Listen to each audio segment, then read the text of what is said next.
All right, we are going to be looking at negotiations in the time of COVID-19, focusing on negotiations for salary, for sabbatical, stock options, and what it looks like now. So I have a question for you. Is it ungrateful to ask for more? Let's find out. So we have a wonderful attorney, Johnine Barnes, who will be presenting for us and facilitating this presentation. Before we get her on, please make sure during the discussion you type all your questions into the Q&A icon. Of course, it's located at the bottom of your screen. And if there's a question that you like, please make sure that you hit the thumbs up so that it pushes the question up the queue. We want to get as many questions answered as possible. All right, coming to the screen to facilitate this presentation is attorney Johnine Barnes, who is a shareholder at Greenberg Traurig. Her practice includes labor and employment litigation, commercial litigation, and government relations. She speaks on labor and employment law and litigation issues for various law associations and conferences, and she's also frequently known to speak on diversity issues. So we want to welcome to the screen attorney Johnine Barnes.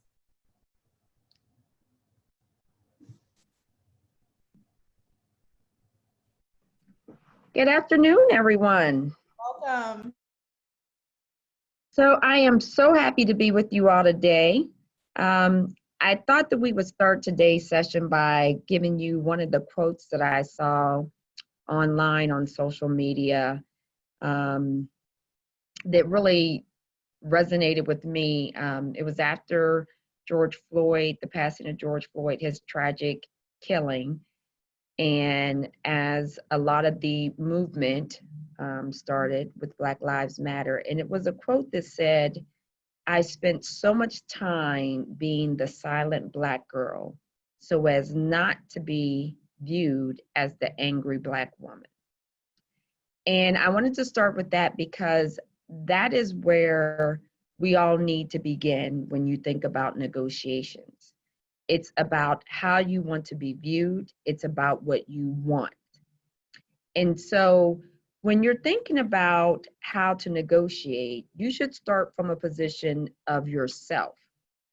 Then you look at the other party, because at the end of the day, what you're going to want is what you want. And so oftentimes we as women do not ask for what we want, but we will ask for what we think we will be given. And so when you start with negotiations, I tell people this all the time: start from the position of power within yourself. Start from looking at yourself as your own brand, and then work your way from there. My dad always used to tell me, baby, all they can do is tell you no. And sometimes no is a blessing. And always remember, although no is a complete sentence, no does not mean that there is not another door open. And so when you start with negotiations, start thinking of yourself first. We're in a time right now that is a bit tumultuous, not only from an employment standpoint, but also from race relations. And when you look at where we are as an economy, where a lot of businesses are at this point, there's a lot of uncertainty with businesses. I don't know where a lot of you all are, and please feel free to put questions in the chat room, but there are a lot of companies that have furloughed employees. They've furloughed employees because they intend to bring them back. Sometimes they furloughed employees just to give themselves time to figure out what they need to do as far as resizing and the economic downturn that has happened and is expected to come actually within the third and fourth quarter going forward. And so if you're at a furlough position, or if you're at a position where you're negotiating whether or not to come back, again, start from what do you want? What is best for you and your family? What is best for your career? And you need to work from there, because I can assure you, because I do a lot of these determinations, businesses are looking for what they need. And we really need to look at what do we want. And so if you're furloughed right now, remember that a lot of it depends upon what community you're in. If you're in a hot spot, there are legislative mandates in some hot spots, such as California, that say if you can work from home, your employer needs to allow you to work from home.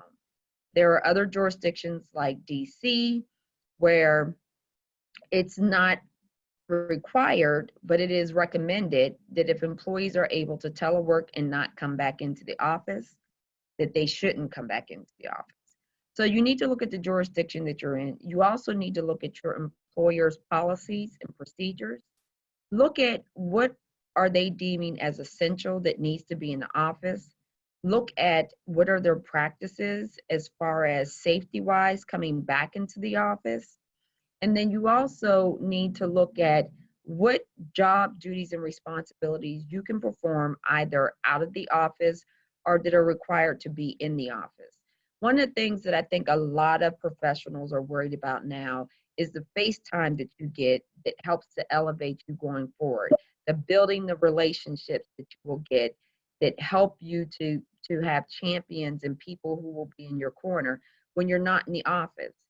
And the one thing that you do need to realize is that no one's in the office.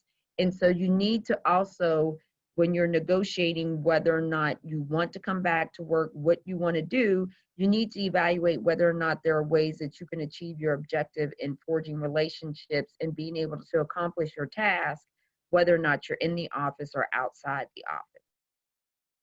So when you're looking at what do you want to look at also how can you achieve your goals. Oftentimes, when an employer is giving a mandate regarding how your working conditions will be going forward in COVID, they are doing things that are sort of on a blanket level because it's easier to start from a broad stroke than it is to start from a specific stroke. And so a lot of times people are like, well, I don't want to ask for something that's different. Your situation is different, then you should ask because you're not like everyone else and you shouldn't value yourself like everyone else. And so if your employer, your boss, your supervisor, whomever is giving sort of a broad stroke mandate of this is what is expected. For instance, maybe they're saying, we expect everyone to be back in the office 3 days a week going forward from X date. Well, if you know, say for instance, you work on contracts, you don't have any contracts coming up, then you should say, I don't have anything coming up right now. I can accomplish my task at home. I would like to work from home. If you have to travel on mass transit to get to work, and you don't feel comfortable traveling on mass transit, then you might want to ask your employer to provide parking for you so that you can drive your car into the office. These are some of the things that you need to think about when you're negotiating to come back to the office. Another thing that's coming up now is childcare. Employers are struggling a lot right now because a lot of the school districts are not going to open and they're going to do virtual learning, which means essentially families will have to make choices as to whether or not one person can stay home or two persons can stay home to help their children with virtual learning. And this is really difficult for women. And I am married, but I would never tell anyone how to run their household. I have a hard enough time listening to my husband run ours. So, but one of the things that you need to think about is who's going to be responsible for taking care of the children. How are you going to be able to perform your job duties and responsibilities if you have to balance that with your child's virtual learning? That's something that households need to consider. And if you do have that issue and you don't want to come back into the office, that's something that you should tell your employer, because guess what? There are laws that protect you. You can get leave depending upon whether or not your employer has enough employees to qualify. So that would be less than 500 employees where you would qualify for the Family First Coronavirus Response Act. And you need to look at some of your options and ask your employer, because they have an obligation to tell you, what are your options if you cannot come back to work? And so that's another consideration that you want to look at. Some people are actually looking at retiring at this point. I don't think that that's a lot of you all that are in this session here, but there are a lot of people who are looking at whether or not they should retire right now, because now is the time. They don't want to come back to the office. They may have enough stock and they may be vested in their options such that they don't need to come back. And maybe they want to exit stage left before the market goes south, because right now the market is up. And so that's also something that you will want to consider. I see there's a question in the chat room that says, could an employer terminate you for not returning to work if you're not comfortable in this COVID situation? That is a difficult question.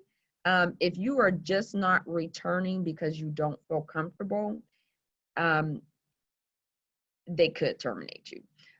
If you're not returning because you're in a high risk and you need to be accommodated under the ADA, then that would be something that would be considered. Now, I will tell you that when I say they can terminate you, that means they also have to terminate everyone else who's not willing to return to work. And so those are the things that you need to look at. So it's not a straightforward question, but there are many people who have said, who have opted out and have opted for buyout as opposed to returning to work. So if you're not comfortable returning to work, and if you can do your job duties and responsibilities at home, then that's an argument that I would make to your employer. However, I will say this, and I'm giving you a little insight as to way management will think. Then I presume that this employee is not going out at all. They're not going to the grocery store. They're not participating in any of the level 2 or level 3 activities. They're not going out to dinner. And so those are some of the things that you need to think about now that communities are starting to open up, is that how can you say you're not comfortable with coming to work, presuming that your employer has provided you a safe work environment, which it's required to do under OSHA. But you can go out to dinner, you can go to the grocery store, you can participate in other activities. And so you need to be aware of what employers want to think about.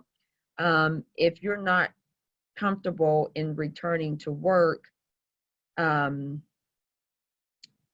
because you have someone that's elderly that you may expose to COVID, then one of the things you might want to do is express that also to your employer, that I take care of my elderly family member, and by me coming out, I'm exposing that person to COVID, possibly contracting COVID every time I'm in an environment where I can possibly be infected.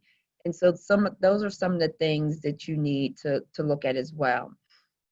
Now back to negotiating as we look at this time. Now I will tell you, now is not a bad time to be a person of color. I keep telling people this all the time. And like I said, my dad has always said, baby, all they can do is tell you no. We are at a point right now where businesses, communities, the United States as a whole we're really looking at where are we in race relations? Where are we with respect to the economic divide? Where are we with respect to disenfranchised communities and the presentation of opportunities for other persons? And I will say this, I have since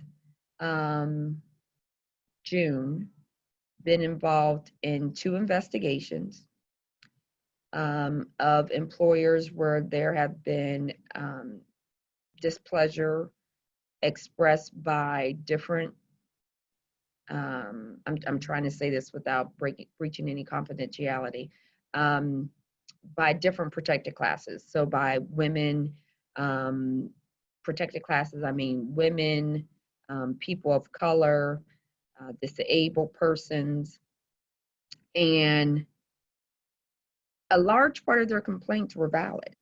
And now is a time where employers are sort of put on hold and put on notice by, for better or for worse, this cancel culture that is present now, that when there are complaints, they may need to look at them seriously. And so now is a time also when you're negotiating to realize the temperature of the environment in which you're negotiating. So if you're starting with what you want, then you also have to look at what the other party can offer you, what they may have to offer you, and what they may need to offer you. And so if you know that you work in an environment where, say, the majority of the lower level employees are all under the age of 40. They are all employees who probably have smaller children and will have issues with going back to work, which just happens to mean that they're all members of the protected class, because we all know now that 1% of the C-suite levels in most employers are white males. So those who are going to be affected by having to come back to work are more than likely in protected classes. And so how is that going to adversely affect the employer's workforce composition? And so those are some of the things that you need to think about as strengths and weaknesses as you negotiate where you want to be in this return to work atmosphere. Also, some of the things that you might want to think about, not just returning to work, but long-term going forward. Are these some of the issues that I should bring up now? Should I, there was a boss that, was not nice to me, but he was nice to everyone else but me. Now is not a time to not feel like that you can make that complaint. Now is the time to actually make that complaint. Now is the time where employers are looking at, we have a lot of women who are complaining. Is there a pay disparity? A lot of the work that started with Lilly Ledbetter Act and looking at equal pay, it sort of died off. We had a big spike in sort of claims and cases right after the act was signed, and then there was sort of a downturn in that. And I think it's, it part and parcel because we got distracted with other things like an election and where we are. But where we are now is at the pinnacle of discourse with race relations and also with respect to gender disparity. And now is a time to make sure that you are being properly compensated, that you are treated fairly in the terms and conditions of your employment, and that you also do all the things that you need to do so that they can never say you didn't perform, you weren't on time, you weren't respectful of protocol with whatever needs to be done administratively. I can say that because I'm an administrative nightmare, praise God for my assistant. And so it's all those things that you need to look at together. And again, I cannot stress enough, start with where you want to be. Even though we're in an economic downturn, there is an increase in hiring for certain positions. And a lot of that, again, is because a lot of the more senior, mature employees are retiring. They're taking their buyout. They're realizing that, okay, the market went back up. We don't know what's going to happen during flu season. And during flu season, we may have another reoccurrence, what they're talking about with an outbreak, which may require a second shutting down of the government, which then means the market's going to go down again.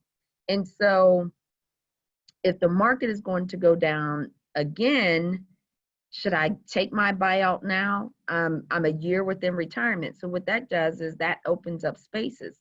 So there's been an increase in hiring in hiring in different positions that you also might want to look at, that there may be an opportunity for you to move up.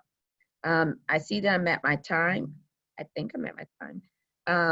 Desi, is now the time, or Kim, is now the time that I'm supposed to take questions? I apologize. Hi there, Johnine. Oh yeah, you get to take questions. People want to ask you things and we want to make sure that you get to tell people things. And I'm going to start with your first question. So this is the thing with women. You know, you get a job offer. There's all these offers. You just talked about them. You get an offer. Do you take the first offer? If somebody offers you X amount of money for a position, do you just say, oh my God, thank you, Lord, you offered me a job, and say yes? So I always tell people there's always more. And Yes. oftentimes we as women, we do not ask for what we want or value. We take what is given to us and what we think we need. And so there's a saying out there that know your worth and then add tax. That is what I suggest to everyone whenever you're negotiating. Now, I will say this. There are times, and these would be some of those economic times where employers truly only have a certain amount of money dedicated to FTEs. And if they come back then and tell you, I can't accommodate you at this time because I only have this budget because we're cutting certain amount of employees, and there are employers who are experiencing this. Then you back off, and I would only still back off and say, I understand, I'm willing to settle for this now. However, I fully expect during the economic upturn that I will be compensated as such, with respect to my increase and my bonus. And you may even want to negotiate that at the time that you're being offered employment. These are really great points, Johnine, because, you know, everybody's always talking about how women start behind. Well, once you start behind, what is that? What is the impact of starting behind when, you know, you get to later options, when you get a raise or when it's time for a bonus? How does starting low put you behind the ball as you go up the ladder? Well, so luckily, I will say this. So luckily, a lot of jurisdictions are starting to pass laws where you cannot ask someone's past salary history. And part and parcel that is due to the sort of the movement that happened after the Lilly Ledbetter Act was signed, where it was discovered that a lot of disenfranchised groups, including women and people of African descent, that our salary was on a lower level. And then so when we would go to the next job, we would answer the question on the questionnaire or application about what our past salary history was. And then your next employer would then base what they're going to offer you based on what you've been making, under the presumption that I'm going to give you maybe $1,000 more, and you should be happy because that's more than what you were making. And so luckily in some jurisdictions, and you'll see now that a lot of employers don't always inquire of past salary history, but do know that when you start low, you will always be low. So so employers generally will have for FTEs, they'll have a range for the salary because there's a budget for each department. And they'll have a range for the salary. And the salary will range depending upon various components in the job description, whether it be education, whether it be experience, whether it be working in the industry before. And so those things will then determine where your salary will fall in the scale range for your job. And so I always say, I personally look at, and I tell employers that they might want to start not at the low end, but at the lower end, because they should expect to pay at least 3% more than what they're offering in negotiation. And so that's one of the things that women don't always look at, is that, okay, on this scale, and you'll see it when you apply for most jobs, they don't have set salary. They'll have like a scale range. In this scale, where would I fall? And I suggest you start from the higher end, because when you're at the higher end, then as you progress up, particularly within your company, you will always be at the higher end. Sometimes what employers will do is they will say, okay, we'll give you a lower base salary and give you a higher bonus. I do not recommend that, not unless you have definitively what your bonus will be based upon, because your bonus oftentimes will be based upon the profit margins for your employer going forward. And a lot of that you don't have control over. You want to make sure that for your salary, it is controlled by what you can control and not based on other factors. So Johnine, two quick questions before we dip out. One is, how do you, have the proper distance when you're negotiating, like you were talking about, you're negotiating for your raise or your bonus. Is that something you just do yourself, or do you get some advice, or do you, make sure you know what you're worth? I mean, what are the steps you do so you can do this intelligently? Yeah, so never reinvent the wheel. There is no prize for reinventing the wheel. It's already been created. I always say, and I do this myself, you should talk to someone in your industry.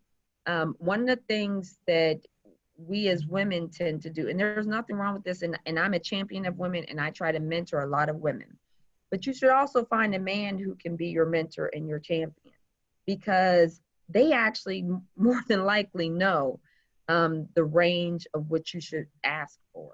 And then, even then, because I have some male mentors, even then when they tell me the range, I still add more on it, because I know that the goal is not for everyone to be at the top.